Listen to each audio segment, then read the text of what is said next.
সন্তান হয়েছি। কেমন সবাইকে ডেকে ডেকে বলছে আমি পিতা হয়েছি।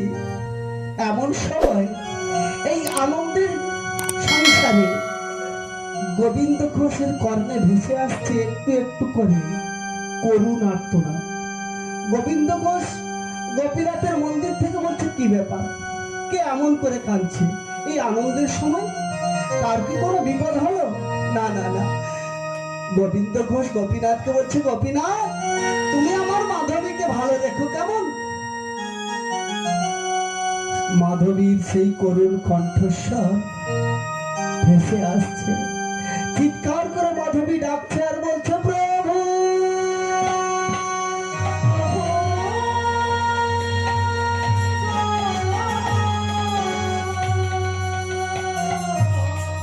গোবিন্দ ঘোষ কর্ণ শ্রবণ করে চমকে উঠলে কি প্রভু তবে কি আমার মাধবীর কোনো বিপদ হলো? না, আমার মাধবীর কোনো বিপদ হতে পারে না, কারণ আমার মাধবী এই গোপীনাথে মন প্রাণ দিয়ে সেবা করে। গোপীনাথ তুমি আমার মাধবীকে ভালো রেখো। গোপীনাথ তুমি আমার মাধবীকে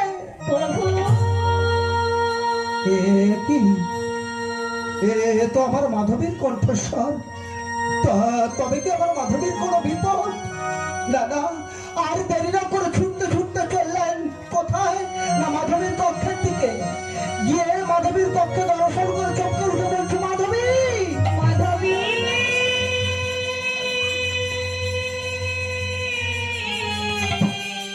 মাধবী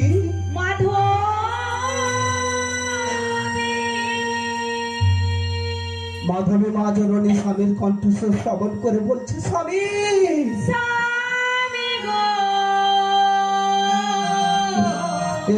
কি মাধবী তুমি ধুলাই গড়াগড়ি কেন দিচ্ছ?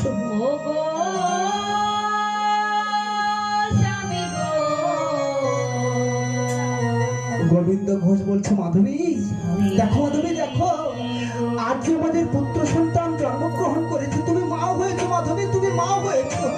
আজ যে আমি কত আনন্দিত আমি তোমাকে বলে বোঝাতে পারবো না, কিন্তু মাধবী তুমি ধুলাই দূষারিত কেন?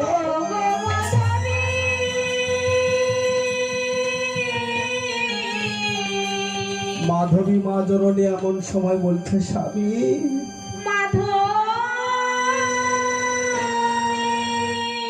স্বামী গো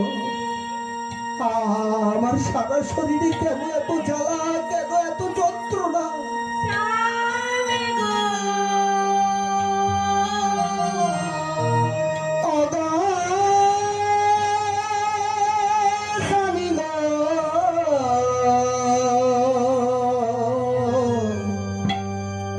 স্বামী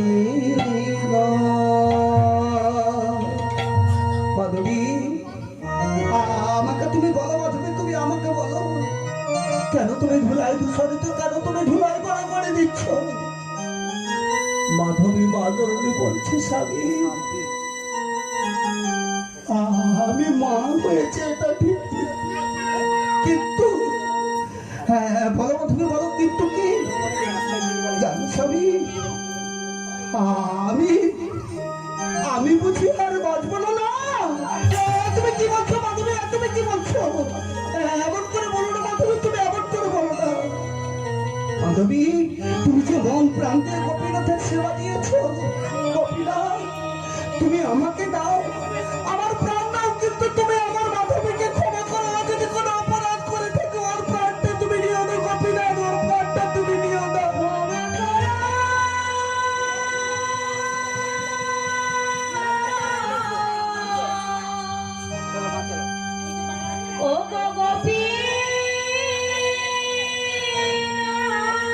এমন সময় মাধবী বলছে স্বামী আমাকে তুমি শক্ত করে ধরো স্বামী, আমাকে তুমি শক্ত করে ধরো। এমন সময় মাধবীকে বলছে মাধবী এমন করে তুমি যেতে পারো না মাধবী, তুমি এমন করে যেতে পারো না। চেয়ে দেখো মাধবী, চেয়ে দেখো ওই সদ্যজাত সন্তান, ও যে মাতৃহারা হয়ে ও যে বাঁচবে না মাধবী, ও তো চিরদিনের মতো চলে যাবে।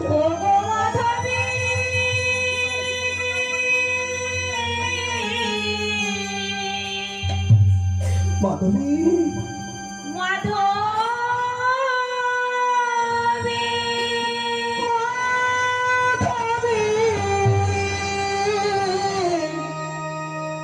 বলো না বলো না বলো না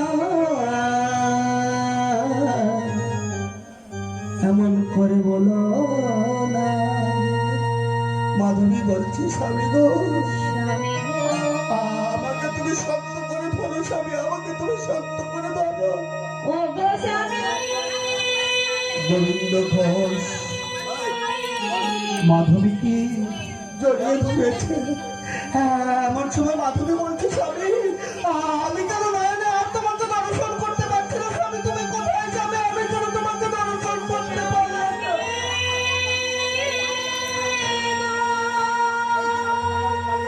গোবিন্দ ঘোষ বলছে মাধবী, আমি তোমার নিকটে আছি মাধবী, আমি তোমাকে জড়িয়ে ধরে রেখেছি।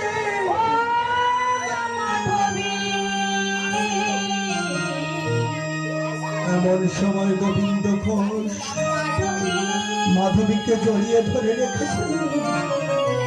আর জানে মাধবী যন্ত্রণা সহ্য করতে না পেরে ছটফট করিতে করিতে পঞ্চভৌতিক দেহখানা ত্যাগ করেছে।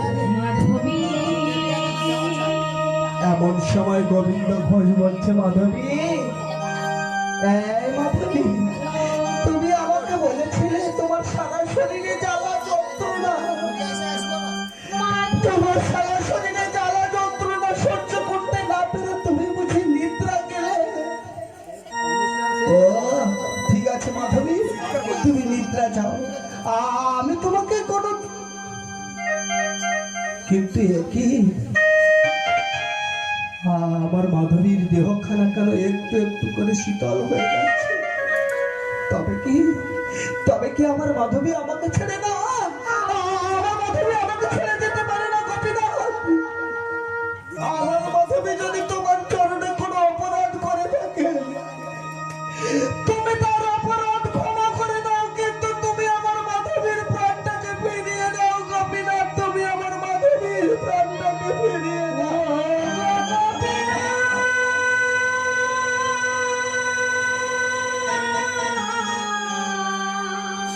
মাধবী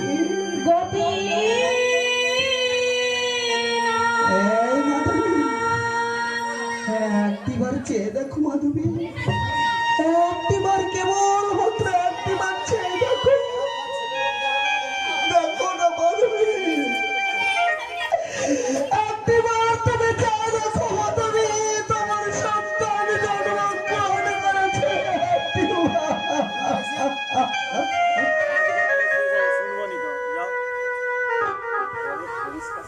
গোবিন্দ কথা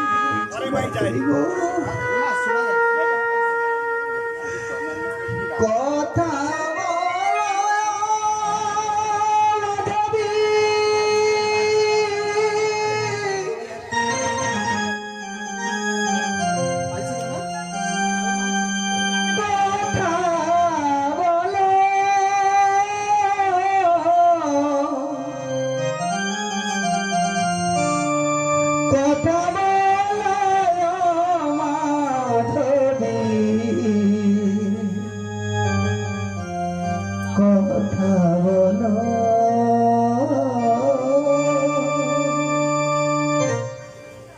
মাধবী,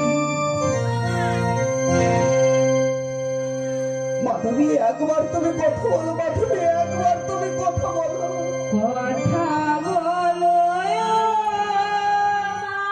মাধবী, কথা বলো,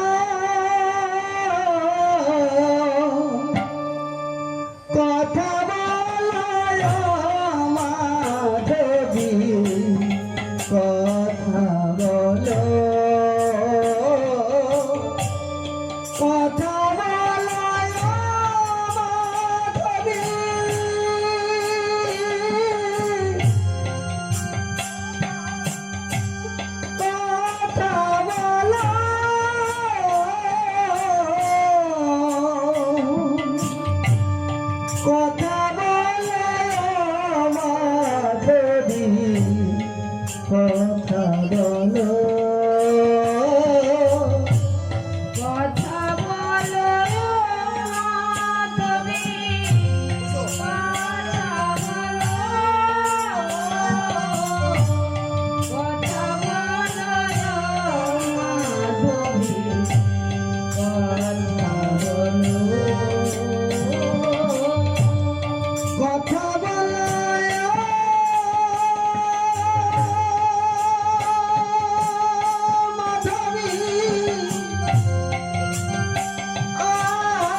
মাধবী যখন নিস্তেজ কথা বললেন না, গোবিন্দ ঘোষ গোপীনাথকে বলছে, গোপীনাথ কেন কেন তুমি এমন করে আমার মাধবীকে আমার কাছ থেকে কেড়ে নিলে? বলো গোপীনাথ, কি অপরাধ করেছে আমার মাধবী? আমাকে তুমি বলো গোপীনাথ, কোন অপরাধে তুমি আমার মাধবীকে আমার কাছ থেকে কেড়ে নিলে? বলো গোপীনাথ, বলো।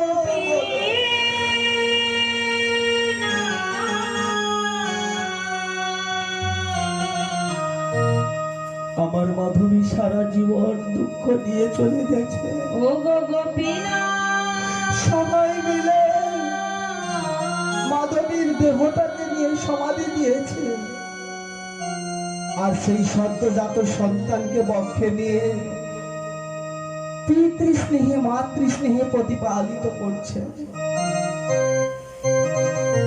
ভগবানের সেবা দেয় আর মাতৃহারা সন্তানের সেবা দেয়। বাৎসল্য প্রেমে জর্জরিত দুজনা মিলে। এমন সময় গোপীনাথ মনে মনে চিন্তা করছে, না না, এখনো তোমার সমগ্র ভরসা আমার প্রতি আসেনি।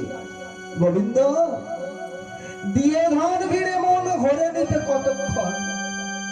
মাধবীকে নিয়েছি, তোমার একমাত্র সন্তান। কখনো কখনো তোমার নিজের সন্তানকে ভাবছো আমি, আবার কখনো আমাকে ভাবছো তোমার সন্তান। এই যে বাৎসল্য প্রেমে জর্জরিত, এ হচ্ছে না। কেবলমাত্র একদিনের ব্যাধিতে তার একমাত্র সন্তানের হলো মৃত্যু। গোবিন্দ ঘোষ পাগলের মতো নয়নের জল ফেলছে আর বলছে, গোপীনাথ, গোপীনাথ, কেন তুমি আমার সন্তানকে মরে কেড়ে দিলে? বলো গোপীনাথ, কি অপরাধ করেছে তোমার সামনে? বলো গোপীনাথ, কি অপরাধ করেছি আমি?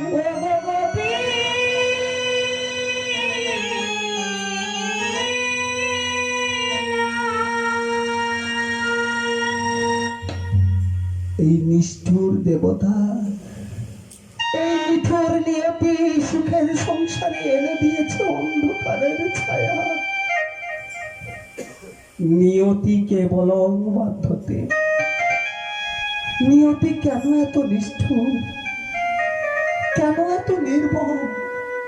গোপীনাথ, তুমি আমার মাধবীকে কেড়ে নিয়েছো, আমি সেদিন কিছু বলিনি। আমি আমার ওই মাতৃহারা সন্তানকে বক্ষে জড়িয়ে ধরে নিজের হৃদয়টাকে পাষাণ করে দিয়ে আমি তোমার সেবা করতাম। গোপীনাথ, কেন কেন তুমি আমার একমাত্র সন্তানকে কেড়ে দিলে? বলো গোপীনাথ, কেন কেন?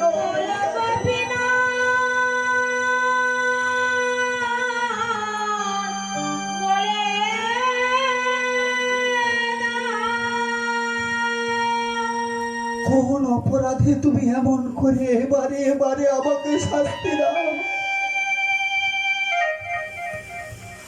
গোপীনাথকে বলছে, গোপীনাথ, বলে রে গোপীনাথ, কি করেছি অপরাধ? কোন অপরাধে এমন সাজা দিলে? কেন এত দুঃখ আমার? কেন এত দুঃখ আমার?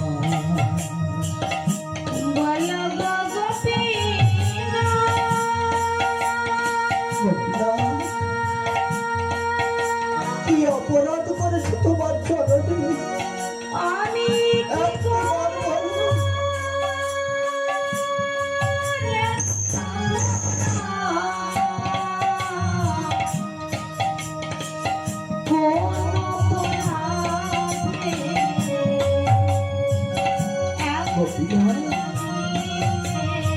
বলো গোপীনাথ,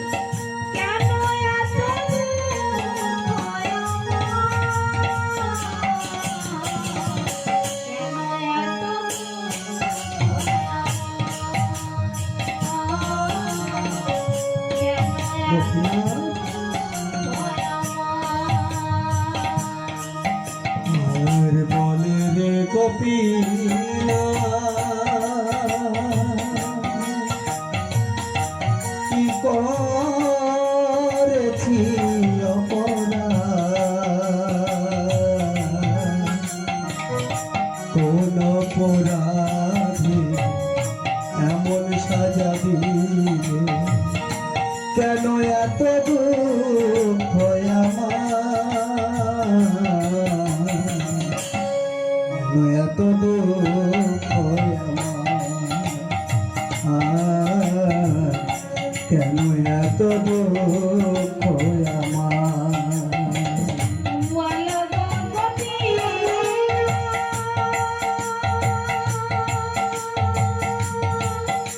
আমি কি করেছি অপরাধ, কোন অপরাধে গোপীনাথ, এমন সাজা দিলে, বলো গোপীনাথ, কেন এত দুঃখ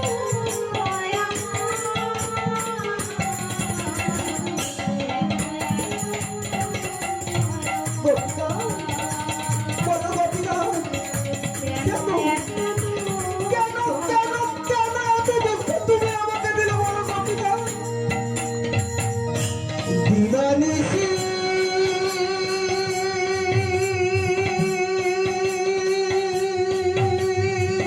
ভজন করে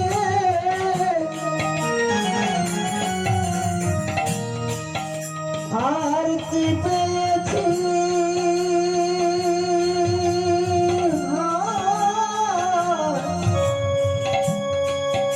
আর যদি তুমি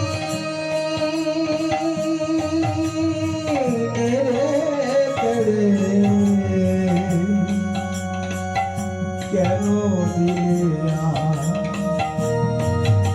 আর যদি তুমি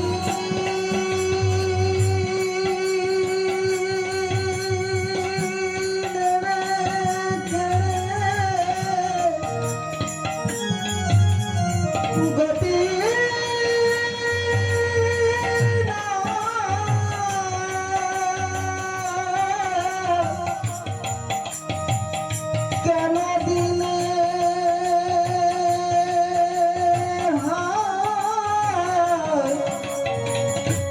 যদি তুমি নেবে কেড়ে, গোপীনাথ, কেন দিলে রে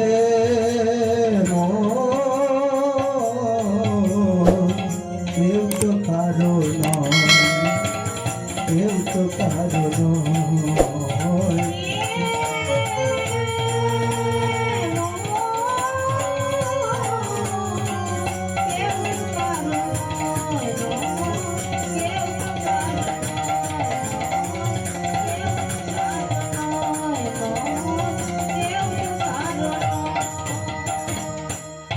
গোপীনাথ, তুমি আমার সন্তানকে কেড়ে নিলে, আমার বেঁচে থাকার একমাত্র অম্বল তুমি কেড়ে নিলে। গোপীনাথ, বলো কি অপরাধ করেছি তোমার চরণে, কেন তুমি এমন করে বারে বারে আমাকে শাস্তি দিলে, বলো। আজ চেয়ে দেখো গোপীনাথ, তুমি যদি আমার এই সন্তানের প্রাণ যদি না ভিক্ষা দাও, তবে শোনো গোপীনাথ, আমি এই তোমার চরণে হস্ত রেখে প্রতিজ্ঞা করলাম, আমি আর কিন্তু জল স্পর্শ করবো না।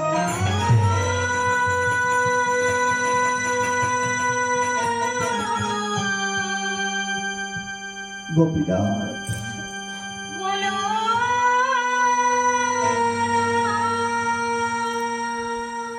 প্রতিবেশী সবাই এসে গোবিন্দকে বলছে, গোবিন্দ চেয়ে দেখো, গোবিন্দ চেয়ে দেখো, যে যায় সে তো আর ফিরে আসে না। গোবিন্দ, তোমার সন্তানের মৃত্যু হয়েছে, ওই যে নিত্য ধামে যাত্রা করেছে। গোবিন্দ, এখন একমাত্র কর্ম হলো তোমার ওই সন্তানের দেহ নিয়ে সমাধি দেওয়া। ও গোপীনাথ,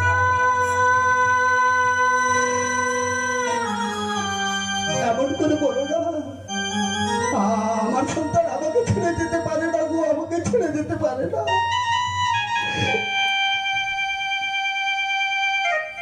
প্রতিবেশী সবাই মিলে গোবিন্দকে সান্ত্বনা দিচ্ছে, কিন্তু গোবিন্দের মন মানছে না যে না, আমার সন্তানের মৃত্যু হয়েছে। সবাইকে বলছে, আর গোবিন্দকে বলছে, গোপীনাথকে বলছে, গোপীনাথ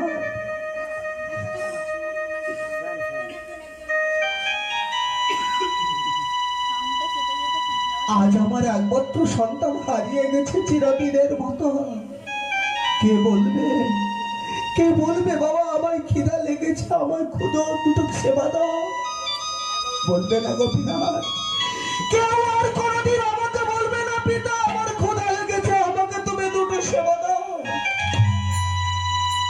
আর আমিও তোমার সেবা কোনোদিন দেব না। অভিমানী ভক্ত অভিমান করে বসে রয়েছে। এমন সময় প্রতিবেশী সবাই মিলে গোবিন্দকে সান্ত্বনা দিয়ে সেই সন্তানের দেহ নিয়ে সমাধি দিলেন। তারপরে অভিমানী ভক্ত অভিমান করে গোবিন্দের চরণে পড়ে রয়েছে। এমন সময় ভগবান একদিন, 2 দিন, 3 দিন গত হলো। আজ নিশিত রাত্রিতে ভগবান দৈববাণী হয়ে বলছে, পিতা, পিতা গোবিন্দ ঘোষকে। কে ডাকে? না না, আমার সন্তান তো কোনোদিন আর ফিরে আসবে না, কারণ আমি এই হস্ত দিয়ে আমার একমাত্র নয়নের মালিককে চিরদিনের মতো মা ধরিত্রীর ভক্তে নিদ্রায় নিদ্রিত করে এসেছি। সে তো আর কোনোদিন ফিরে এসে আমাকে বাবা বলে বলবে না। গোপীনাথ, তুমি আমাকে পরীক্ষা করছো গোপীনাথ। যত তুমি পরীক্ষা করো, যত কষ্ট দাও, যত দুঃখ দেবে দাও, আমি গোবিন্দ ঘোষ, আমি তোমার চরণে হস্ত রেখে প্রতিজ্ঞা করেছি আমি কোনোদিন আমি আর তোমার সেবা করবো না।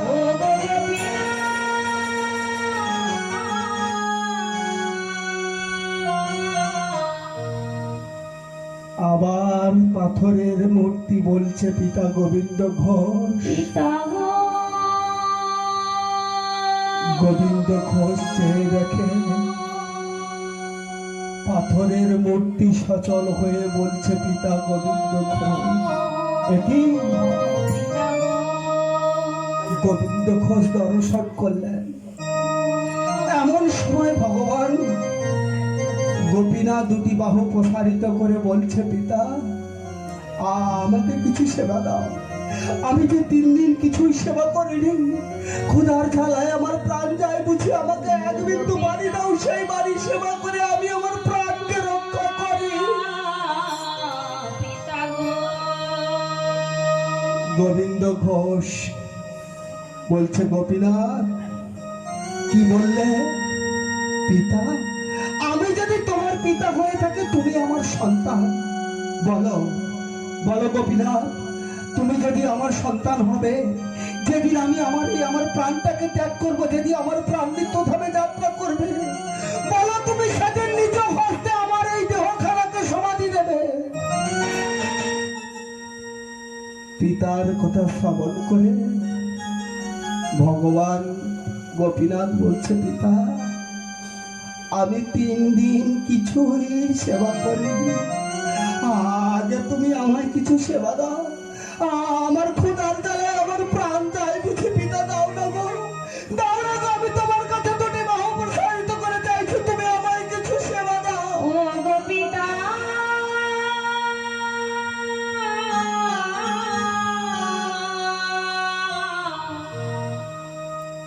ভগবান আজ ভক্তের কাছে ভিক্ষা চাইছে। শেষে ভগবান বললেন, পিতা গোবিন্দ ঘোষ, আমি তোমায় কথা দিলাম, তুমি যেদিন দেহ রাখবে আমি সেদিন নিজ হস্তে তোমার অন্ত্যেষ্টি ক্রিয়াকর্ম সমাধি করব। এমন সময় গোবিন্দ ঘোষ বলছে, গোপীনাথ আমি দেব, গোপীনাথ দেব, আমি তোমার সেবা দেব। স্নান আর্নেক সমাপ্ত করে অন্ন ব্যঞ্জন আদি রন্ধন করে গোপীনাথের সেবা দিয়েছে। গোবিন্দ নিবেদিত প্রসাদ গোবিন্দ ঘোষ সেবা করেছে।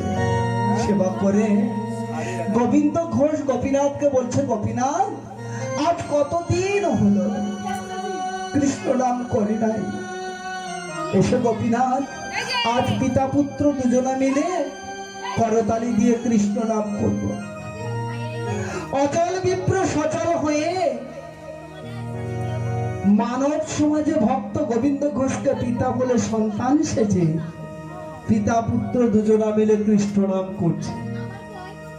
কৃষ্ণ কৃষ্ণ কৃষ্ণ হে কৃষ্ণ কৃষ্ণ কৃষ্ণ হে কৃষ্ণ কৃষ্ণ কৃষ্ণ হে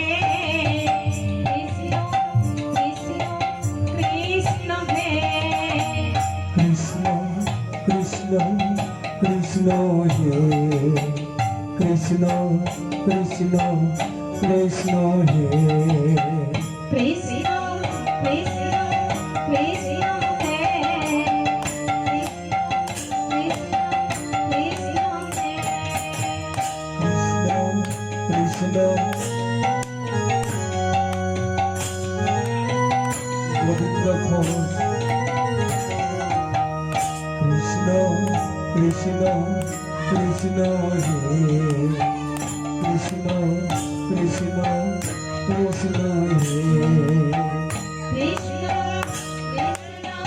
কৃষ্ণ হে কৃষ্ণ কৃষ্ণ কৃষ্ণ হে কৃষ্ণ কৃষ্ণ কৃষ্ণ হে কৃষ্ণ কৃষ্ণ কৃষ্ণ হে কৃষ্ণ কৃষ্ণ কৃষ্ণ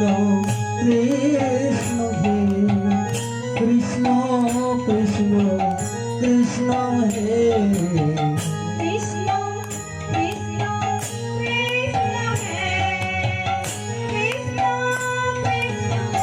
কৃষ্ণ হে গোবিন্দ ঘোষ বলছে, গোপীনাথ তুমিও করো। আর পাথরের গোপীনাথ করতালি দিয়ে করছে কৃষ্ণ নাম। আর কৃষ্ণ কৃষ্ণ কৃষ্ণ হে কৃষ্ণ কৃষ্ণ কৃষ্ণ হে কৃষ্ণ কৃষ্ণ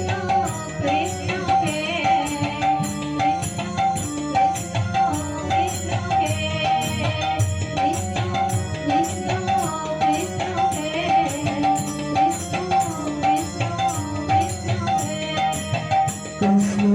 কৃষ্ণ কৃষ্ণ হে কৃষ্ণ কৃষ্ণ কৃষ্ণ হে কৃষ্ণ কৃষ্ণ কৃষ্ণ হে কৃষ্ণ কৃষ্ণ কৃষ্ণ হে কৃষ্ণ কৃষ্ণ কৃষ্ণ হে কৃষ্ণ কৃষ্ণ কৃষ্ণ হে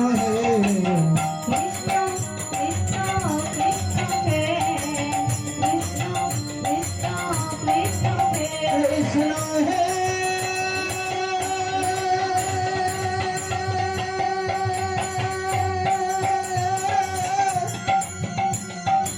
কৃষ্ণ হে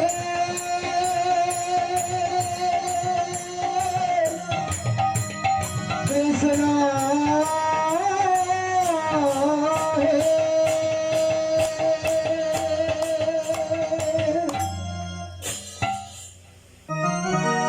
গোবিন্দ ঘোষ আর গোপীনাথ দুজনা মিলে কৃষ্ণ নাম করছে। গোবিন্দ ঘোষ এমন সময় বলছে, গোপীনাথ তুমি কৃষ্ণ নাম করেছ?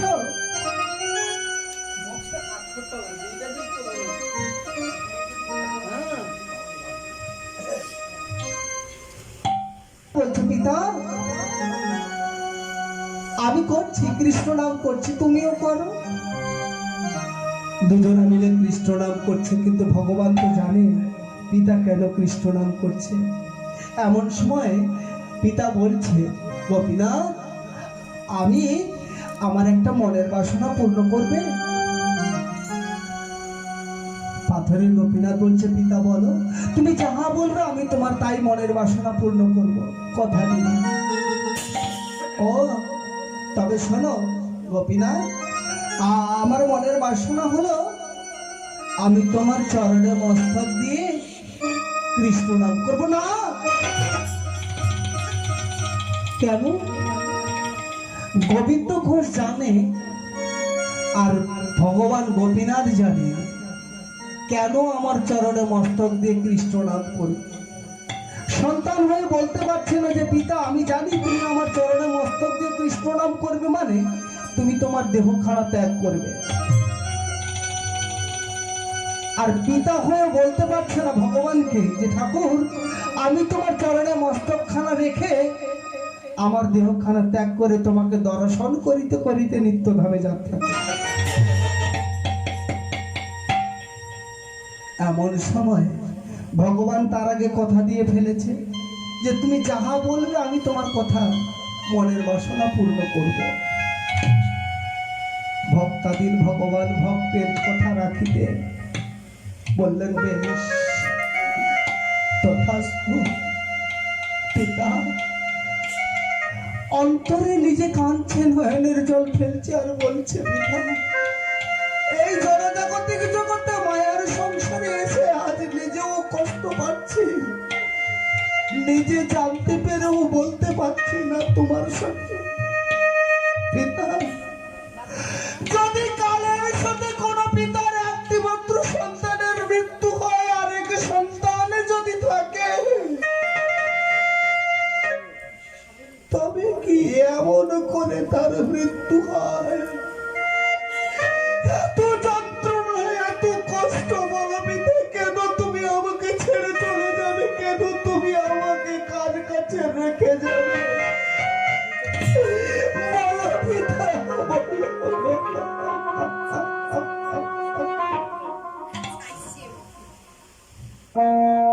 নয়নে কাঁদছে, অন্তরে কাঁদছে, কিন্তু প্রকাশ হচ্ছে না, কারণ পিতা জানতে পারবে। এমন সময় গোবিন্দ ঘোষ গোপীনাথের চরণে মস্তকখানা রেখে গোবিন্দ ঘোষ গোপীনাথকে দর্শন করছে আর বলছে ওরে গোপীনাথ আমার আর একটা ইচ্ছা পূর্ণ কর না বাবা। গোবিন্দ ঘোষ বলছে, ভগবান বলছে পিতা আজ তুমি আমাকে যা বলবে আমি তোমার সব আশা পূর্ণ করবো। বলো পিতা তুমি কি চাও বলো? তুমি যদি আমার প্রাণটাও চাও আমি তোমাকে দিতে প্রস্তুত। বলো পিতা তুমি কি চাও আমার কাছে বলো, তুমি আমাকে বলো।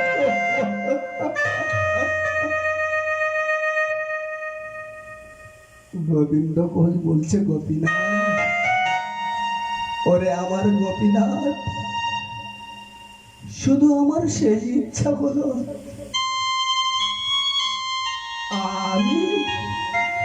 আমি তোর শ্রীমুখে কৃষ্ণ নাম শ্রবণ করিতে করিতে তোর চরণে আমার মস্তকখানা রেখে আমি যে নিত্যধামে যাত্রা করতে চাই। এমন সময় পাথরের গোপীনাথ নয়নের জল ফেলছে আর বলছে পিতা গো তুমি যদি চলে যাবে বলো তবে আমি কাকে পিতা বলে বলবো? পিতা বলো তুমি আমাকে।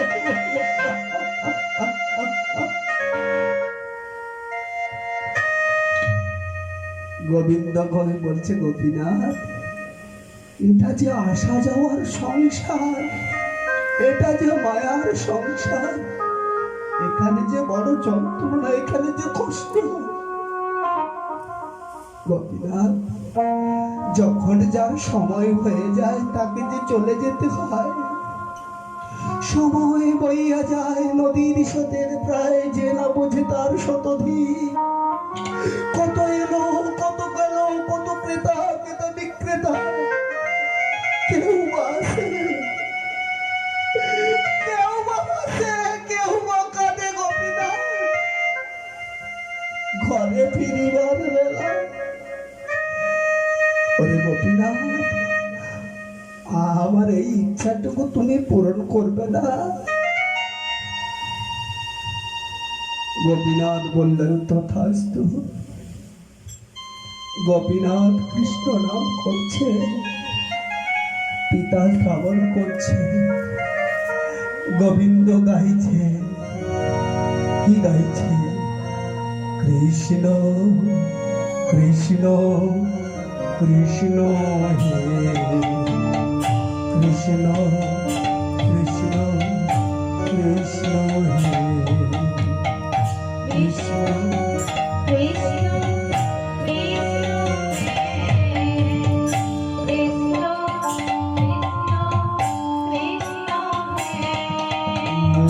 কৃষ্ণ কৃষ্ণ কৃষ্ণ কৃষ্ণ হে কৃষ্ণ কৃষ্ণ কৃষ্ণ হে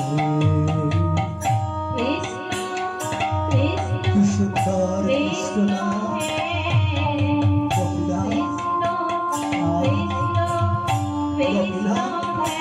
গোপীনাথ গাও কৃষ্ণ কৃষ্ণ কৃষ্ণ হে কৃষ্ণ কৃষ্ণ কৃষ্ণ হে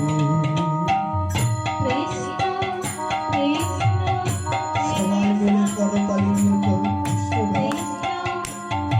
আজ আমার ভক্ত গোবিন্দ গুরু পাথরের অনাদিত্যকে সচল করে পাথরের মূর্তিকে পিতা সন্তানের সঙ্গে পরিপূর্ণ করে ভগবানকে রেখে আমাদের জন্য নিত্যভাবে যাত্রা করছে গোবিন্দ আমার।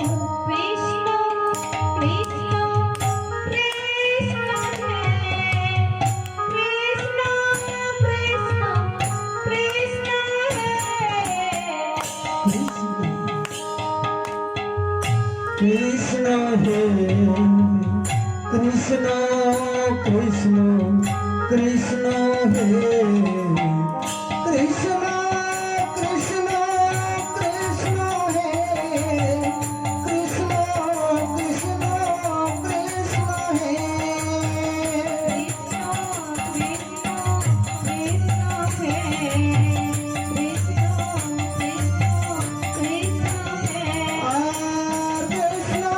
কৃষ্ণ কৃষ্ণ হে কৃষ্ণ কৃষ্ণ কৃষ্ণ হে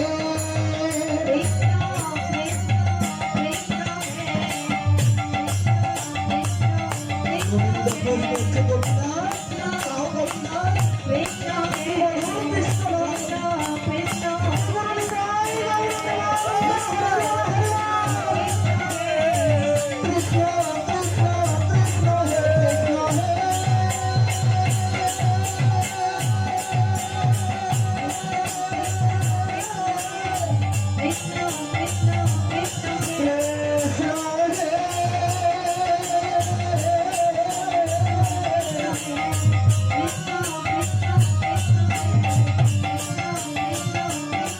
কৃষ্ণ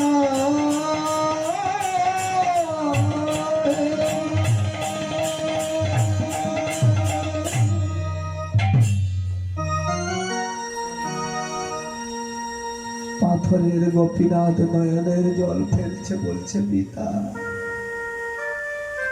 একটিবার নয়নে মেলেছে দেখো, একটিবার বলো না গো গোপীনাথ, একটিবার একটিবার বলো গোপীনাথ, তুমি কৃষ্ণ নাম করো, আমি কর্ণ শ্রবণ করবো, বলো না গো পিতা, একটিবার নয়নে মেলেছে দেখো, একটিবার কেবলমাত্র একটিবার বলো, তুমি আমাকে কার কাছে রেখে গেলে, বলো পিতা, বলো তুমি কার কাছে।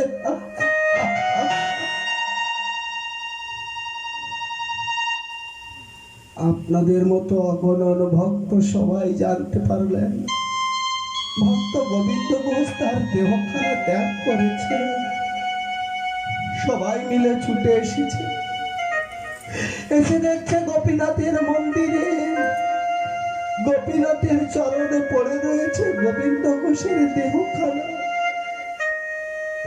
সবাই মিলে বলছে দেখো দেখো কেমন ভক্ত, কেমন ভগবান, দেখো আজ আমার গোবিন্দ ঘোষের কত সৌভাগ্য, গোপীনাথের চরণে তার মস্তকখানা রেখে সে কিনা নিত্য দানে যাত্রা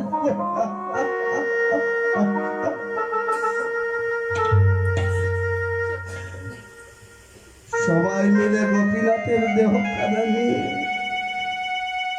সমাধি দিয়েছে। গোপীনাথের মন্দিরে নতুন পূজারী নির্মাণ করেছে। জানো, যেদিন পূজারী নির্মাণ করলেন সেদিন রাত্রিতে গোপীনাথ স্বপ্নাদ এসে বলছে, পূজারী, গোবিন্দ ঘোষ ভক্ত ছিল না, গোবিন্দ ঘোষ ছিল আমার পিতা। আর গোবিন্দ ঘোষ যদি আমার পিতা হয়, আমি তার সন্তান, তবে তুমি বলো ঠাকুর, পিতার যদি মৃত্যু হয় তবে সন্তানের কি করা কর্তব্য তুমি বলে।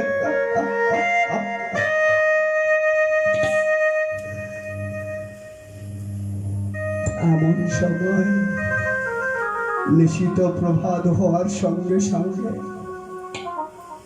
সেই পূজারী ঠাকুর সবাইকে ডেকে বলছে, শোনো, এই যে গোবিন্দ ঘোষ দেহ রেখেছে, গোবিন্দ ঘোষ নয়, এই যে আমাদের ভগবান গোপীনাথের পিতৃদেব।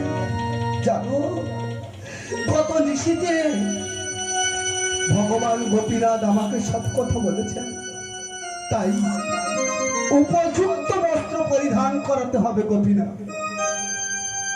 ঠিক সেই দিন ভগবান গোপীনাথ আবার সেই পূজারীকে স্বপ্নাদেশে বললেন, ঠাকুর, মধু মাসে কৃষ্ণপক্ষের একাদশীতে আমার পিতার অন্ত্যেষ্টি ক্রিয়াকর্ম শ্রাদ্ধ করব, আপনি উপযুক্ত বিধান দেবেন। এই খবর চতুর্দিকে সবাই জানতে পারলেন, ভক্তরা, যে পাথরের অচল গোপীনাথ সচল হয়ে ভক্ত গোবিন্দ ঘোষকে পিতা বলে কেমন করে নিজ হস্তে তার পিণ্ড দান করে। এই দর্শন লীলা দর্শন করার লাগি নদিয়া নবদ্বীপে সারা চতুর্দিকে ভক্তরা সবাই মিলে ছুটে চলেছে গোবিন্দ ঘোষের নিজ বাসভবন। সবাই মিলে এসে দর্শন করবে। মন্দির থেকে কেমন করে অচল বিপ্র সচল হয়ে আসে, সবাই মিলে তাকিয়ে রয়েছে। চতুর্দিকে হরি নামের বাজার বসেছে। এমন সময় মন্দিরের ভেতর থেকে অচল বিপ্র সচল হয়ে পাথরের গোপীনাথ গোবিন্দ ঘোষের সন্তান রূপে এসে তার পিতার পিণ্ডদান করছে। সবাই মিলে বলছে, দেখো দেখো দেখো, যেমন পিতা তার তেমনই সন্তান, যেমন ভগবান তেমনই তার ভক্ত, যেমন দাস তেমনই তার। সবাই মিলে গাহি খেয়াল বলছে, গোপীনাথ